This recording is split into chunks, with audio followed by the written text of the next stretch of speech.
Salut tout le monde, aujourd'hui nous avons reçu un vélo de test comme quasiment tous les jours chez Chlorobike. Donc on va regarder ensemble de quel vélo il s'agit. La marque c'est Argon 18 qui est distribué en France par ESM Sport. Le modèle vous allez le découvrir en même temps que nous. Donc on va passer à l'ouverture du carton et au montage du vélo. On va essayer de ne pas se blesser. Il y a beaucoup de scotch. Le carton a voyagé. En général les vélos font partie de parcs test. Celui-ci n'est pas neuf théoriquement, il a déjà servi pour un autre média. Donc nous on va le tester dans une configuration un tout petit peu différente. En termes d'équipement, c'est toujours intéressant. Ok. Voilà, bah écoutez, il n'y en a pas pour longtemps, le vélo est relativement monté. On va le sortir du carton.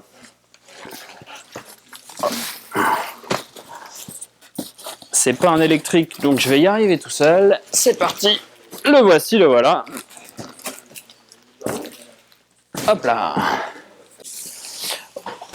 On va regarder ça de plus près. Le carton n'est plus nécessaire. Hop.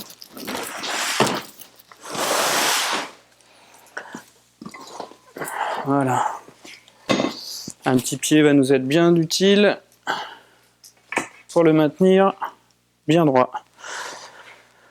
Ok, on va continuer par enlever toutes les mousses.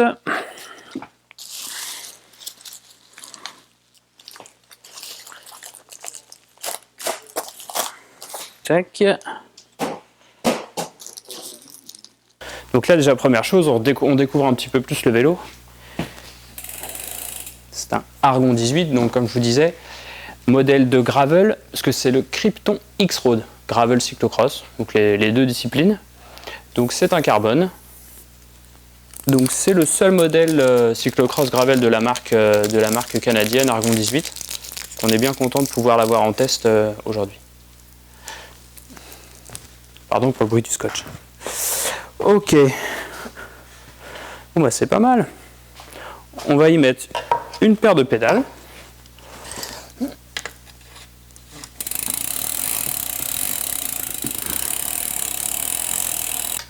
Un petit coup de clé vraiment juste pour verrouiller, pas besoin de serrer. Hop.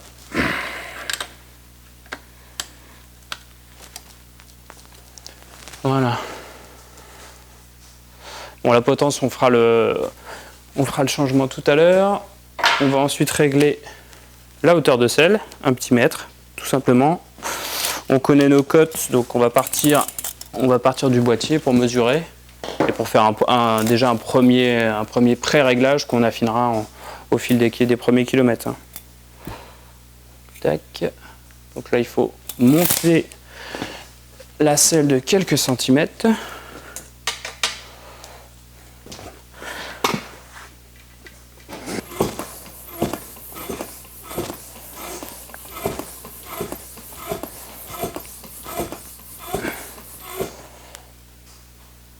Voilà, bon, sur un vélo comme ça, pour faire un petit peu de trajet vélo taf ou de gravel, on va pas gonfler trop fort. Environ 3 bar 5. Ça ira bien. On garde un petit peu de confort comme ça. Puis si on a besoin de gonfler un petit peu plus, au fil des kilomètres, on affine. A priori, on est sur une section assez large, donc 3 bar 5, c'est parfait. Hop. Alors notre vélo est presque monté, donc il est arrivé presque complet dans le carton.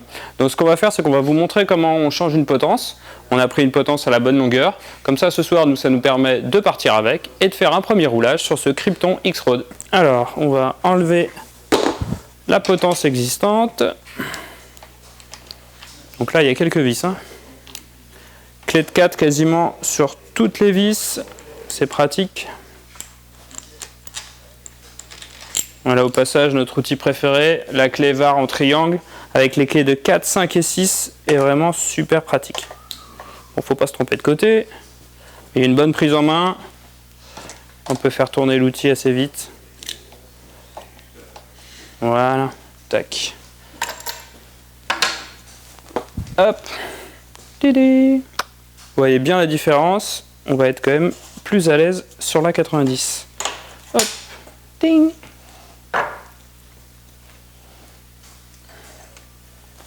Pourquoi on change de potence? Tout simplement parce que avec la potence de 120, ça correspond pas du tout à nos cotes et à la longueur qu'on a l'habitude d'utiliser, quoi.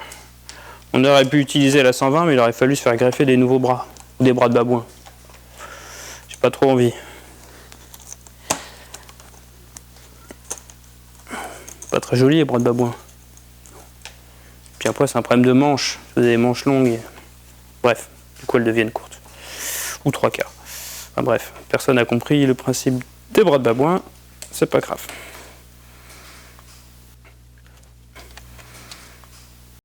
Donc on centre le cintre. Encore une fois, c'est un pré-réglage, hein, puisqu'on va affiner ça en roulant. Donc là, ça a l'air pas mal. 5 newtons au niveau du serrage de la potence. On n'a pas pris la clé à dynamo, elle est restée à la maison. On va serrer modérément, puis on vérifiera ça après quelques kilomètres.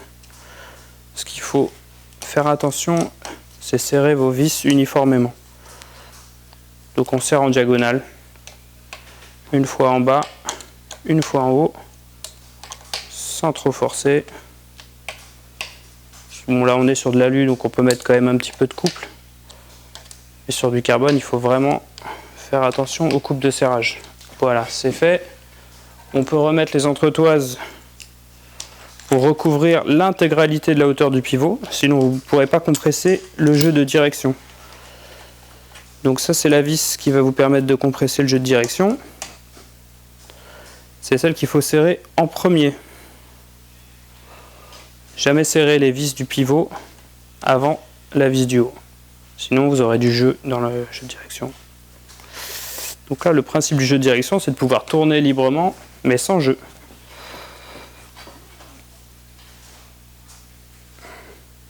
On aligne et on resserre pour finir la compression. On vérifie qu'il n'y ait pas de jeu. Hop.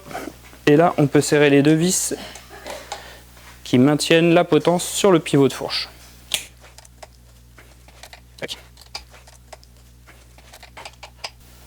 Alors voilà notre nouvelle potence qui est installée. On voulait juste faire une petite parenthèse sécuritaire. Le pivot dépasse de 3 cm. C'est beaucoup trop. On vous conseille de garder plutôt une entretoise de 5 mm au-dessus. En cas de chute, ça peut vous rentrer dans le ventre. Voilà, donc c'est pas cool. Petite parenthèse sécuritaire terminée. On va finir par l'équipement du cadre, donc de notre Argon 18 Krypton X-Road. Donc c'est un cadre monocoque carbone en freinage disque, donc qui est monté ici avec un groupe SRAM Force 22, pédalier compact à l'avant 50-34 et une cassette de 11 vitesses à l'arrière. Les roues Vision Team 30 disques avec les pneus Kenda, voilà, qui sont installés là. Qu'est-ce qu'il y a à dire d'autre? Donc périphérique FSA pour les cintres et selle Ritchey. Voilà, donc au niveau du programme, c'est un vélo de gravel, donc éventuellement de cyclocross.